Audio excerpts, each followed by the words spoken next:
Abra sua Bíblia comigo no livro, ou primeiro livro das Crônicas.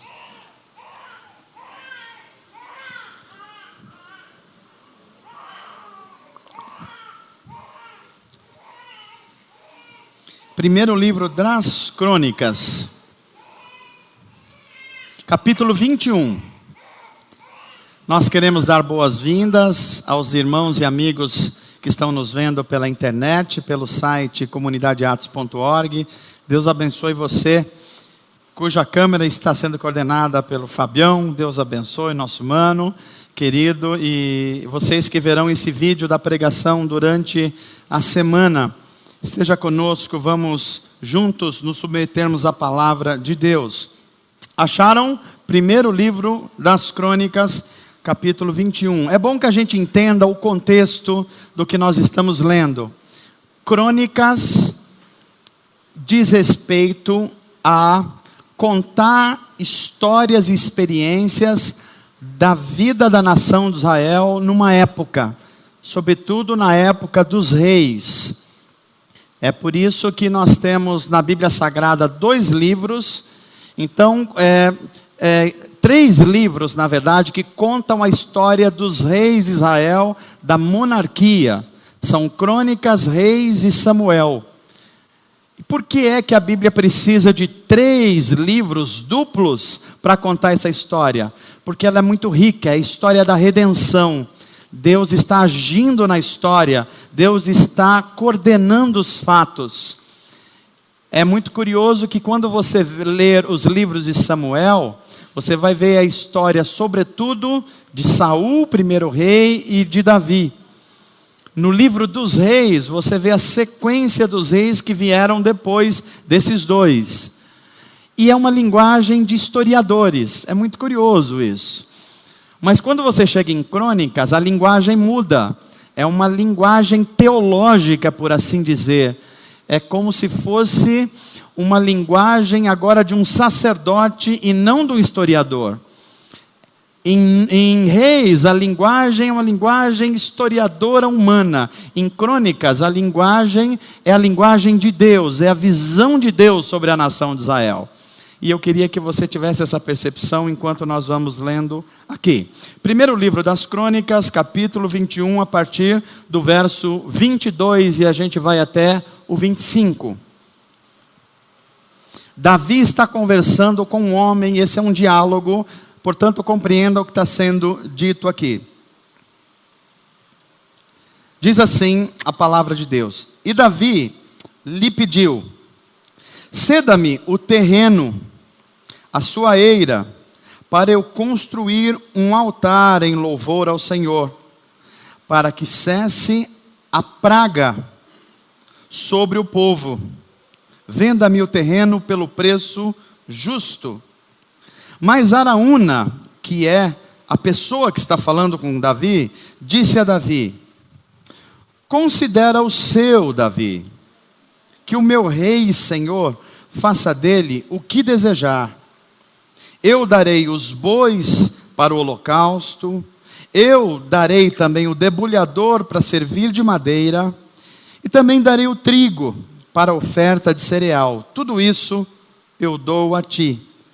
O rei Davi, porém, respondeu a Araúna: não, eu faço questão de pagar o preço justo. Eu não darei ao Senhor aquilo que pertence a você, Araúna, nem oferecerei um holocausto que não me custe nada. Então Davi pagou a Araúna 7 quilos e 200 gramas de ouro pelo terreno. E Davi edificou ali um altar ao Senhor, e ofereceu holocaustos e sacrifícios de comunhão. Davi invocou o Senhor, e o Senhor lhe respondeu com fogo que veio do céu sobre o altar de holocaustos. Amém. Vamos orar. Pai, o nosso coração está diante do Senhor, a nossa mente também, e o todo da nossa vida. Nós honramos o Teu nome, o nome sobre todos os nomes, o nome que é digno sobre todas as coisas. E nós queremos agora que o Teu Espírito Santo, invocado já no início desse culto, venha sobre nós, nos abra a mente e o coração. Nós o fazemos em nome de Jesus. Amém. Amém. Nós lemos um texto bíblico, texto de 1º livro de Crônicas, capítulo 21. Queria que você acompanhasse, prestando bem atenção nessa mensagem, porque ela tem muita aplicação para a minha e para a sua vida. E isso pode nos ajudar muito no discernimento do Senhor, no discernimento para um ano que está começando. E a gente está diante de uma história aqui. Eu li o final quase de uma história, mas preste atenção nessa história. Davi é rei em Israel. Davi é um rei que vai vencendo as batalhas em nome do Senhor. Deus vai dando a Davi vitória sobre os seus inimigos. Ele está conquistando toda aquela terra prometida aos filhos de Israel. E ele vai ganhando ascendência sobre a região da Palestina. E chega uma hora que Davi é considerado já por toda a região um rei vitorioso. Um rei de muitas igrejas. Um rei de muito cuidado do seu Deus com ele. Então, Davi chega num momento da vida que é quase que o auge da sua experiência como rei. Só que justamente nesse momento da vida dele, é que a gente lê de forma impressionante o texto do verso 1 do capítulo 21. Se você tiver com a sua Bíblia aberta, abre ela aí, porque é importante que você entenda. Porque quem é Davi? Davi é o homem, conforme Atos dos Apóstolos, um homem segundo o coração de Deus. Davi é para a gente assim uma referência de humanidade. Mas olha que coisa curiosa como começa o capítulo 21, verso 1, que diz assim: E Satanás levantou-se contra Israel. Quem se levantou, gente? Contra uma nação. Satanás se levantou contra Israel e levou Davi a fazer um recenseamento. Uma perguntinha: quem é que levou Davi a fazer uma contagem das pessoas do seu país? Quem foi, gente? Você está com medo de dizer, não é isso? Mas é isso que está dito aí na sua Bíblia. Quem foi que levou Davi a fazer um recenseamento? Você continua com medo. Eu sei que você fala, como assim? O Davi? O Davi não é um homem segundo o coração de Deus? Não é aquele Davi? É aquele lá mesmo. Mas eu vou fazer de novo a pergunta depois de ler para que você responda. O texto bíblico diz assim: Satanás levantou-se contra Israel e levou Davi a fazer um recenseamento do povo. Então eu vou perguntar de novo agora que você entendeu o texto bíblico. Quem levou Davi a fazer a contagem, o recenseamento das pessoas que estavam em idade militar para a guerra? Quem foi? Pois é, agora você está com mais segurança para dizer isso, né? Pois é. Veja, Davi nunca tinha feito isso, gente. Davi tinha vencido os exércitos no poder do nome do Senhor. Ele invocava o Deus Altíssimo. Davi sempre lutou com os exércitos, ou quase sempre, menores do que os seus oponentes. E o Senhor dava a eles vitórias militares tremendas. Mas agora Davi está no sucesso. Davi é um sucesso na região, um sucesso militar. E aí Davi se esqueceu, por algum momento, que as suas vitórias vinham não do seu gênio militar, mas do Deus dele, o Deus que direcionava a vida dele. E aí ele dá uma ordem ao seu comandante em chefe, Joabe, e diz assim: Joabe, nós chegamos no ponto que a gente queria, nós somos um sucesso, Joabe. Sabe o que você deve fazer agora, meu comandante? Você vai durante todas as tribos de Israel, de Dan no norte até Berseba no sul, e você vai contar todos os homens em idade militar. Todo mundo que pode estar pronto para a guerra, porque eu quero contar quantos homens para a guerra eu tenho. E a hora que a gente tiver isso em mãos, as nações no entorno vão saber que agora sim, Israel tem um grande exército preparado para a guerra. Veja como a concepção de Davi de poder e de domínio está mudando. Antes ele era o pequeno Davi que vencia as suas batalhas em obediência ao seu Deus. Agora Davi já se tornou alguém bem-sucedido profissionalmente. Davi agora tem tudo o que o ser humano quer. Ele é amado pelas pessoas que ele lidera e ele é respeitado pelos seus inimigos. Então agora ele deixa-se insuflar no seu coração para que seja contado o seu poder, o seu poderio, os seus homens de guerra.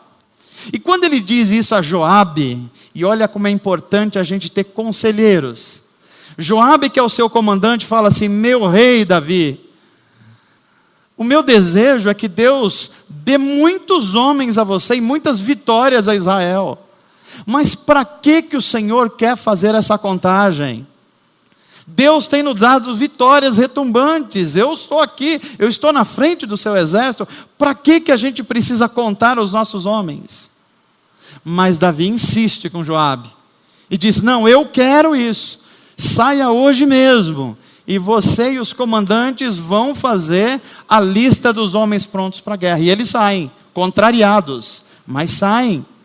E eles vão pelas aldeias, vão contando, e depois de 10 meses de trabalho, 10 meses de IBGE, fazendo pesquisa, eles chegam a uma conta: Israel e Judá, os dois juntos, as 10 tribos mais as 2, tem 1.100.000 homens prontos para a guerra. Davi, quando ouve esse número, ele fica cheio de si, mas vazio de Deus. Porque quando ele recebe essa informação, também vem a ele um profeta. E o profeta se chama Gate e diz assim: Davi, Deus me mandou te dar uma mensagem, Davi. E sabe qual é a mensagem? Que Deus não gostou absolutamente nada do que você fez. Deus reprovou a sua atitude, Davi. O Deus que deu as vitórias militares retumbantes a você, agora foi posto de lado, o seu coração encheu de orgulho, e você agora está achando que expondo o seu poder, você vai se tornar mais respeitado ainda. Mas o seu respeito não vem de você, que aliás era um filho de uma família quase desimportante em Israel. Foi Deus que conduziu você, Davi. E quando Davi ouve isso, ele cai em si e diz assim: pequei contra o Senhor. Você já viu essa história em outra história de Davi. Agora você começa a perceber porque esse homem é chamado em Atos um homem segundo o coração de Deus. Não é porque ele acerta, ele erra muito, mas é porque é um homem que volta atrás quando erra. Ele se arrepende. E ele diz: pequei contra o Senhor. E o profeta Gate falou: Davi, você pecou mesmo. E a coisa foi séria. E Deus já estabeleceu uma punição para você. Só que Deus é gracioso. Deus vai dar a oportunidade a você, rei Davi, de escolher qual de 3 punições você vai receber.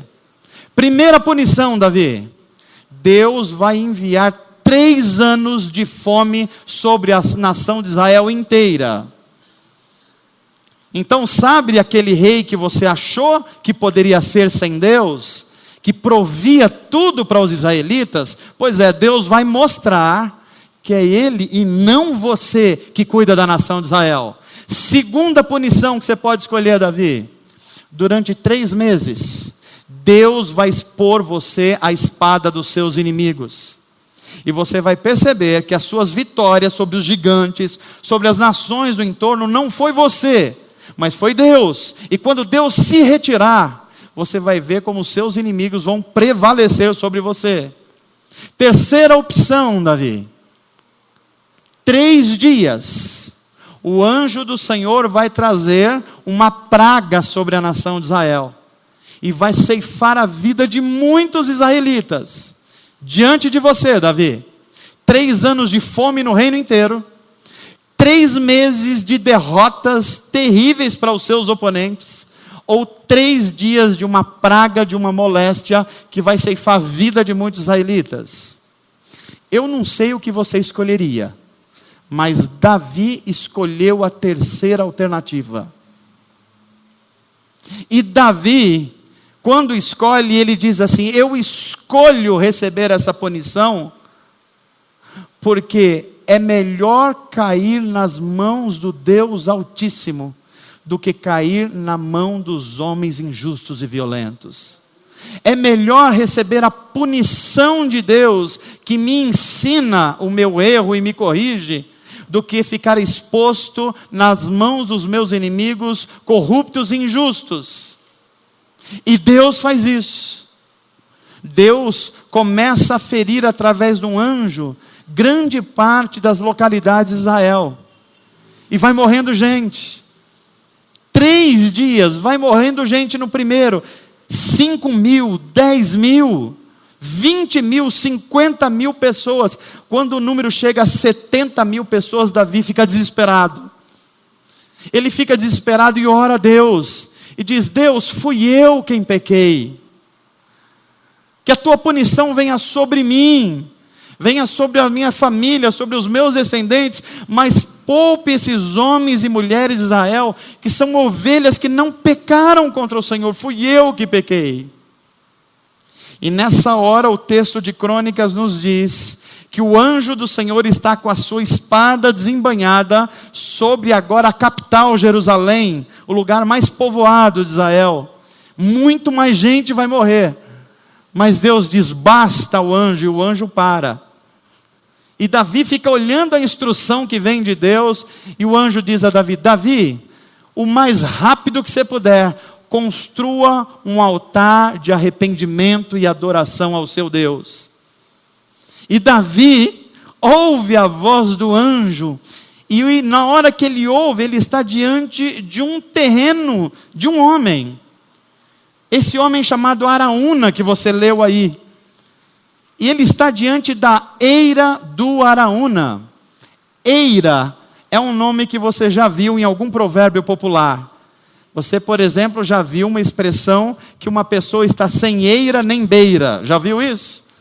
Então, eira é um terreno plano, pilado, que na antiguidade se usava para você separar o cereal, limpá-lo, para depois ele ficar pronto para ser ajustado, para comercializar. Isso é uma eira. E o Araúna estava lá no seu terreno fazendo isso. Ah, você ficou curioso para saber o que é beira, não é isso? Então, essa é uma expressão do Brasil colonial. O que acontece? No Brasil colonial, se descobria se uma pessoa era da elite ou vivia entre os pobres com essa expressão. Quando dizia assim, uma pessoa não tem eira nem beira, queria dizer, a pessoa não tem onde cair morto. Deu para entender? O que é eira? Eira é a terra. E a beira? A beira é a casa, porque no telhado da casa dos mais ricos tinha um desenho de madeira que indicava que ele era uma pessoa mais abastada. Se a pessoa não tinha eira nem a beira, ele era um desbeirado, não é isso? Deseirado. Sem nada, você entendeu isso? Pois é, e o Araúna estava no seu terreno cuidando dos cereais. E quando ele vê o anjo do Senhor, ele e os seus 4 filhos, ele corre para dentro de casa. E é curioso isso aqui, viu? Porque na Bíblia Sagrada, quando alguém via um anjo, eles ficavam com muito medo. E quase sempre o anjo falava assim, não temas. Se o anjo falava não temas, é que alguém estava com medo. Hoje em dia parece que é uma sanha de ver anjo. Assim, talvez você tenha vindo nesse culto hoje e fala, Senhor, eu quero ver anjos. Eu quero ver seres angelicais. Quase sempre quando você vê um anjo, ele vai falar para você, não tema, porque o seu estado é parecido com o de Isaías. Então eu vou precisar fazer alguma coisa em você primeiro, para depois a coisa ficar melhor para você. Mas esse homem, aqui o Araúna, vê e corre para dentro de casa com os filhos. Mas quando ele olha pela fresta da porta, ele vê o rei chegando na casa dele. Ele fala: não basta ver um anjo, agora vem o rei também na minha casa. O que está acontecendo aqui hoje? E quando o rei chega, ele se ajoelha diante de Davi e fala: meu rei, como eu posso servir a você? Davi vai direto ao assunto. Davi está agoniado, tem gente morrendo. Já chegaram 70 mil mortos em Israel. E Davi fala assim: eu pequei contra Deus. E eu preciso comprar o seu campo, a sua eira, porque eu preciso fazer um altar de arrependimento e sacrifício ao meu Deus, para que cesse a mortandade em Israel. O Araúna ouve Davi e falou: Davi, é isso, rei? O campo é seu, a escritura está aqui. O que você precisa mais? Você precisa de bois para sacrificar? Estão aqui os meus animais, está com você. O que você precisa de mais? Madeiras? Está aqui, Davi. Precisa de trigo para oferta queimada? Está tudo à disposição, o senhor é rei, o senhor não precisa pagar nada. É quando Davi olha para Araúna e diz assim: eu não daria ao Senhor aquilo que não é meu, é teu, Araúna. E eu não daria ao Senhor algo que não me custasse algum sacrifício. Davi está começando a perceber quem ele é e quem Deus é. Davi está começando a perceber que todo o sucesso dele vem do Senhor e não dele. E ele percebe agora que não pode chegar diante de Deus com as mãos vazias. E nem com as coisas que são de Araúna não são dele. Então Davi fala assim: não, Araúna, eu não posso dar ao Senhor algo que não me custe. Cobre o preço justo. Qual é o valor certo? Eu quero pagar esse preço. E ele paga. E paga regiamente Araúna, porque a Bíblia vai dizer que são 7 quilos e 200 gramas de ouro. Isso é muito dinheiro. Isso é muito dinheiro. E Davi paga. E quando Davi paga, Deus ouve a oração de Davi e começa a cessar a mortandade que está sobre Israel. E Davi então ergue um altar de adoração ao Deus único, reconhece o seu pecado, sente a punição de Deus e estabelece agora não mais em Gibeon, que era o lugar do altar de adoração a Deus, mas agora no lugar que era a eira de um homem chamado Araúna, que passou a ser o lugar da adoração a Deus. Essa história é muito rica de significados, porque a Bíblia é um livro de histórias, e todas as histórias, elas remetem a uma história que é a maior de todas. E essa história, ela remete a algumas coisas importantes. Primeiro, a primeira coisa importante que eu queria que você compreendesse nesse texto bíblico: quando você está no momento da sua vida que você já conquistou algumas coisas, que você já se tornou respeitado, que você já tem uma segurança financeira, que você já conseguiu o respeito da sua família de dentro e de fora, cuidado, porque esse é um momento perigoso. Esse é um momento Davi. É um momento que a gente começa a confiar nos homens de guerra como Davi. A gente começa a confiar no nosso título de mestrado, de doutorado. A gente começa a levar em conta que a gente é da família tal influente. A gente começa a achar que ser formado por uma universidade famosa é o que nos dá a garantia de respeito. A gente acha que os nossos bens é que vão fazer da gente uma pessoa abençoada. E a gente se esquece que não são as bênçãos, mas é o dono da bênção que está sustentando a gente. Então a primeira coisa que eu preciso lembrar em você: se você está vivendo num momento de calmaria na sua vida, se você conquistou coisas lindas pelas quais você orou, cuidado para isso não fazer de você alguém com coração autossuficiente. Segunda coisa que a gente vai aprendendo nesses textos, eu não sei se o Valmir pode passar os tópicos, se puder já vai passando para a gente ajudar. Nossas decisões importam. As nossas decisões têm impacto sobre a vida. Mas pastor, a Bíblia diz que Deus é longânimo, perdoador e misericordioso. Então, tudo que eu fizer tem a chance de Deus me perdoar, é verdade. Mas a mesma Bíblia vai dizer que as decisões humanas, minhas e suas, elas têm impacto sobre a nossa vida. Teve sobre a vida de Davi. A segunda coisa que eu queria que você se lembrasse, é que um coração autossuficiente, ele será sempre uma armadilha para o homem. Enquanto Davi confiou no Senhor, ele venceu um leão. Enquanto ele confiou no Senhor, ele venceu um urso. Enquanto ele confiou no Senhor, ele foi vencendo todos os povos cananeus. Mas quando ele se tornou autossuficiente, na frente de um exército de 1.100.000 homens, a autossuficiência do coração de Davi fez uma armadilha para ele. E você precisa se lembrar isso na sua vida. Quase sempre a gente tem mais tempo de oração a Deus quando a gente tem menos coisas, quando a gente conquistou menos coisas. Então a gente se mantém em oração, a gente tem devocionais, a Bíblia Sagrada para nós é prioridade, mas aí a gente vai crescendo, aí a gente vai conquistando as coisas, aí a gente vai se tornando respeitado, e aí essas coisas vão se tornando armadilha na nossa vida. Terceira coisa que vai acontecendo nesse texto, a gente não pode confundir.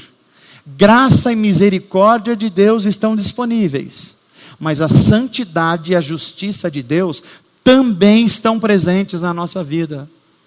Quando você olha esse texto, isso fica muito evidente.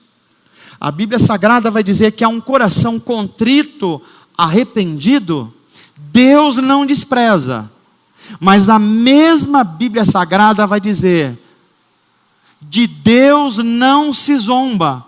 Tudo aquilo que o homem plantar, isso ele colherá.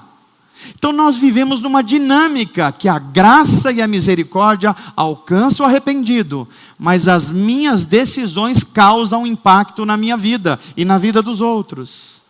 Quarta lição que nós vamos aprendendo é, a punição de Deus é sempre um ato de amor.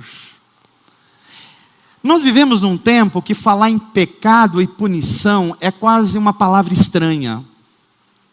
Ainda hoje eu estava almoçando e como eu faço sempre, vocês devem saber, a Gislene, ela é a primeira ouvinte da mensagem da noite.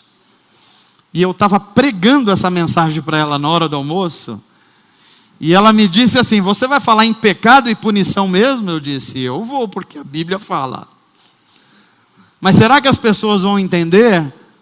Eu não sei, isso é uma ação do Espírito de Deus, não é minha. Porque a Bíblia chama de pecado e a Bíblia chama de punição de Deus. Mas a mesma Bíblia diz que a punição de Deus é sempre um ato de amor. Olha como Deus fala com Davi. Davi, você vai ser punido, porque a minha justiça não pode passar em branco. Mas eu vou dar a oportunidade de você escolher qual punição. Você já pensou Deus dando a oportunidade para você escolher a sua punição? Agora, olha que punição. Fome sobre tudo, Davi. A sua fama vai abaixo. E os outros vão sofrer por sua causa. 3 meses de derrotas militares, Davi. A sua fama de vencedor vai embora. Davi, 3 dias de mortandade de familiares e de israelitas. Escolhe, Davi. Quando Deus manda Davi escolher, é um Deus que quando dá disciplina, dá uma disciplina pedagógica. Deus nos ensina. E o que é que Deus queria ensinar a Davi? Olha só o 5º item. O arrependimento deve ser seguido de reparação. Davi teve episódios na vida dele que ele estava mais com remorso do que arrependimento. Eu já preguei sobre isso aqui. O que é remorso? Remorso é quando você pisou na bola, você pecou contra Deus e contra alguém, e a coisa saiu errada. Descobriram o seu erro e você ficou chateado com isso. Isso é remorso. Mas isso não é arrependimento. Arrependimento é quando você pisou na bola, você pecou, E aí você percebe que isso causou uma profunda marca nos outros negativa e em você também. Isso está doendo dentro de você, porque você desonrou a Deus e desonrou as pessoas que você ama. Então arrependimento, não basta você ficar triste. O arrependimento tem que ser seguido de reparação. É quando a gente chega diante de alguém e fala assim, ó, me perdoa.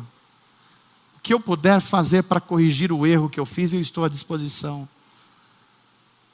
Age com graça comigo, porque eu estou reconhecendo o quanto eu feri você, e eu quero reparar de alguma coisa.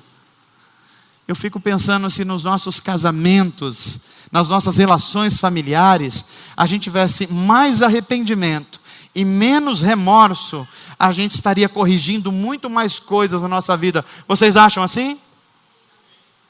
Já pensou a sua mulher pecar contra Deus e contra você? E ao invés dela falar, só ficar meio tristezinha, ela falou, meu bem, eu vou trazer um café da manhã, pela manhã, como reparação pela minha atitude que foi muito má. Você, marido, não ia ficar contente? Só o Rogério. Deixa eu dar a oportunidade aqui. Vocês, maridos, não ficariam contentes? Agora imagina que você tratou mal a esposa. Você foi rude com ela. E você acha que o fato de no outro dia está tudo certo, não precisa fazer mais nada. Mas aí a gente aprende na Bíblia Sagrada que o arrependimento deve ser seguido com a reparação. E aí você olha para ela e fala assim, meu amor, eu não sei o que fazer, mas eu estou pensando em dar uma viagem de helicóptero por São Paulo para você. O que você acha? Mas não é para matar ela não, né? O helicóptero é com segurança, e você vai junto, inclusive, para ter segurança. Arrependimento tem que ser seguido de reparação. Eu falhei contra você, me perdoa. Eu quero fazer alguma coisa, porque eu não sou assim. Eu não sou desse jeito. Eu caí, mas eu estou me levantando com a graça de Deus. Olha que essa história ensina mais para a gente. O quinto, volta por favor. Eu acho que passamos o quinto, não? Não, é isso mesmo, o sexto lugar. Decisões equivocadas impactam até o lugar da adoração. Meu irmão, preste atenção nesse item aqui. Olha que essa história está ensinando. Preste atenção. Davi adorava com os israelitas num lugar chamado Gibeon. Gibeon é onde estava o altar da adoração ao Deus de Israel. E todo mundo adorava lá. Só que quando Deus começou a ferir os israelitas, por causa do pecado do seu rei Davi, muitas pessoas morreram na região de Gibeon. E quando Davi ora para Deus cessar aquilo, ele faz um altar ao Senhor, ele não vai a Gibeon, porque ele está com medo de Deus. Ele está com medo da ação de justiça de Deus. Então ele faz um altar lá na eira do Araúna. E depois que Deus cessa a mortandade em Israel, olha que decisão curiosa. Davi faz agora um altar nesse lugar, e a partir daquele momento Israel e Davi passam a adorar ali e não mais em Gibeon. Decisões equivocadas afetam a nossa vida. Não pense que a graça de Deus é uma licença para a gente pecar. Porque de Deus a gente não zomba. Há coisas que nós fazemos, do nosso coração humano caído e ruim, e nós causamos muito mal às pessoas, mal a nós mesmos, mal a Deus e mal às pessoas. Mas Deus, com a sua misericórdia, vem, nos abraça, nos perdoa, nos coloca de pé.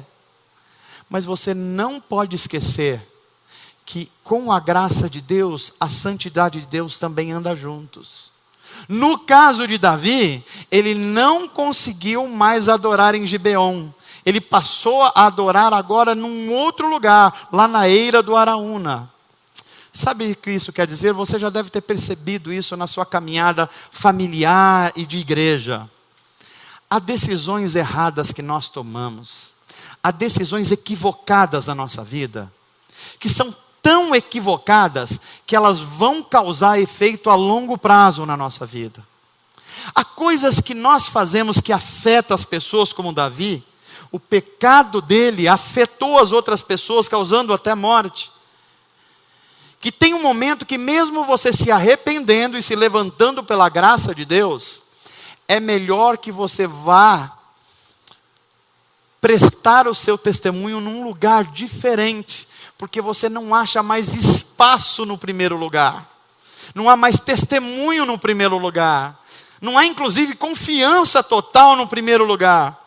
Você afeta até onde você adora. Olha o impacto da sua decisão de vida. E você vai falar assim, mas pastor, a graça de Deus não alcançou? Alcançou, deu um novo lugar para Davi adorar. Mas e a santidade de Deus foi vindicada? Foi. Porque com Deus nós não podemos zombar da sua justiça. Agora, se a gente tiver uma questão mais grave, antes de eu lhes falar sobre isso aqui, eu queria que você ganhasse a nítida consciência que o meu pecado e o seu pecado impacta a vida dos outros. É o que está acontecendo com Davi. Davi falha e 70 mil pessoas são punidas juntas. E você poderia perguntar assim, mas pastor, não há uma injustiça de Deus? Não foi Davi que pecou? Por que as outras pessoas estão pagando pelo pecado de Davi? Aí que nós precisamos entender a Bíblia Sagrada. Romanos 5, leia na sua casa. Deus olha para a humanidade como humanidade, não como um homem ou uma mulher. Isso é tão real que Romanos 5 vai dizer assim, por um homem entrou um pecado no mundo, Adão. Mas também por um homem entrou a redenção e a remissão dos pecados de todos os homens, de toda a humanidade. Deus nos olha como humanidade. E é por isso que o meu pecado afeta você. E o seu pecado me afeta. E é por isso que a gente precisa aprender com Davi. Aprender no exemplo negativo e no exemplo positivo. Qual é o negativo? O exemplo negativo é, quando você conquistar as coisas pelas quais você sonha, não ache que foi a sua capacidade. Não ache que foi o seu discernimento, a sua esperteza, a sua sabedoria, porque é Deus que está fazendo isso. Precisamos aprender com isso. Segundo, você errou, você pecou. Arrependa-se e volta para Deus, porque é melhor você cair nas mãos de Deus em que há misericórdia, do que na mão dos homens onde não há misericórdia. Amém, gente? E eu termino essa mensagem com esse sétimo ensino. Davi falhou onde Cristo foi perfeito. Nós começamos esse texto lendo Crônicas 21:1, dizendo assim, e Satanás incutiu no coração de Davi fazer um recenseamento para ele provar o seu poder na região da Palestina. Transfira essa compreensão agora a Mateus 4. Jesus é batizado e o Espírito o leva para ser tentado por Satanás. Davi está sendo tentado por Satanás, Jesus também.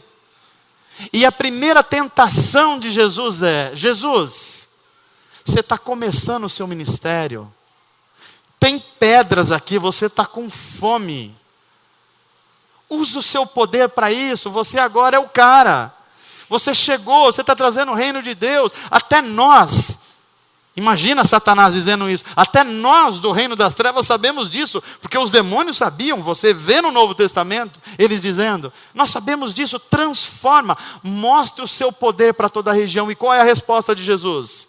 Nem só de pão, nem só do meu sucesso profissional, nem só do meu dinheiro, nem só da minha carreira, nem só da minha influência eu vivo, mas eu vivo de quê?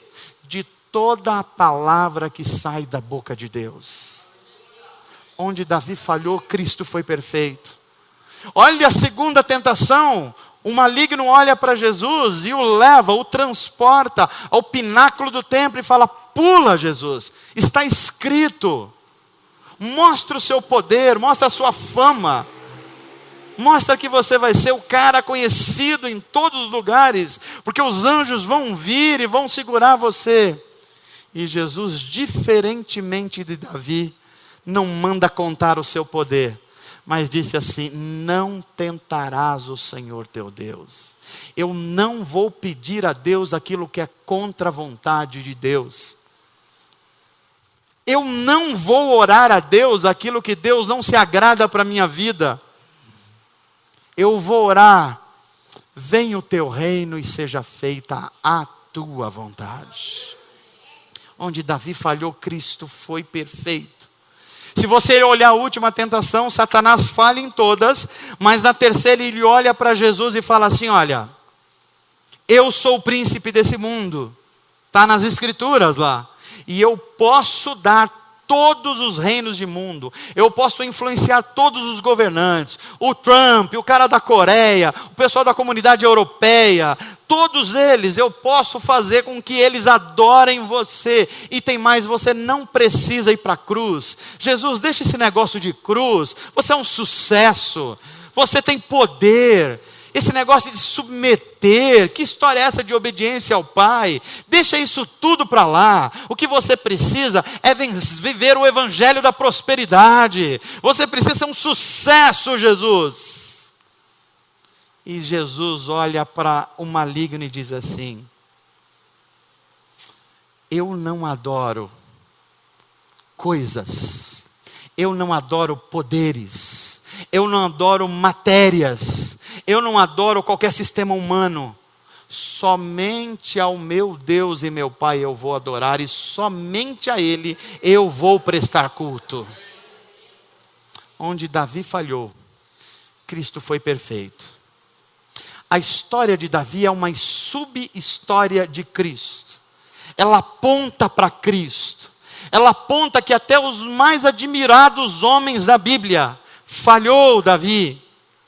Mas Cristo, o homem perfeito, não falhou. É por isso que você pode confiar nele. É por isso que ele é o nosso intermediário entre o homem e Deus. É por isso que ele diz assim: eu sou o caminho, eu sou a verdade. Não tenta ir nessas enganações que o Davi perdeu, que o Adão perdeu, que todos eles falharam. Eu sou o seu exemplo de vida. Olhe para mim e o fruto do Espírito vai crescer dentro de você. Decisões importam. O meu pecado pode gerar dor num monte de gente, mas a minha fidelidade também pode abençoar um monte de gente. Se o pecado de Davi provocou morte, a obediência de Jesus Cristo promoveu vida. Enquanto a ação de Davi provocou pragas e mortandade, a ação de Cristo na cruz trouxe vida e vida abundante para aquele que crê nele. Talvez o Senhor esteja falando no seu coração a respeito disso. Talvez você tenha começado o ano e essas coisas estão diante de você. Talvez você tenha entrado num desânimo em relação a Deus, e você está confiando demais na política do mundo. Você está confiando demais que um presidente ou posto ou deposto vai mudar a história da sua vida. Talvez você esteja pensando como Davi, e você vai se decepcionar, porque nenhum homem pode garantir o sentido e a felicidade da vida. Só Jesus Cristo pode fazer isso. O chamado é: tome as decisões que vão levar vida e bênção para todos os lugares, e você estará sendo um instrumento do reino de Deus. Amém, gente? Que Deus te abençoe e te guarde. Que as decisões desse começo de ano possa ser uma explosão de vida em você e todos ao seu redor. E quando Satanás vir lá no seu coração tentando incutir, faz a contagem do seu poder, faz a contagem dos seus diplomas, faz a contagem da sua influência, você vai dizer: não, Satanás, só tem um a quem eu adoro, e o nome dele é o Deus único, Deus que está sobre a minha vida. E você vai ver o Espírito Santo de Deus agindo sobre a sua vida, sobre o todo da sua existência. Amém? Que Deus te abençoe em nome de Jesus, para a glória de Deus. Vamos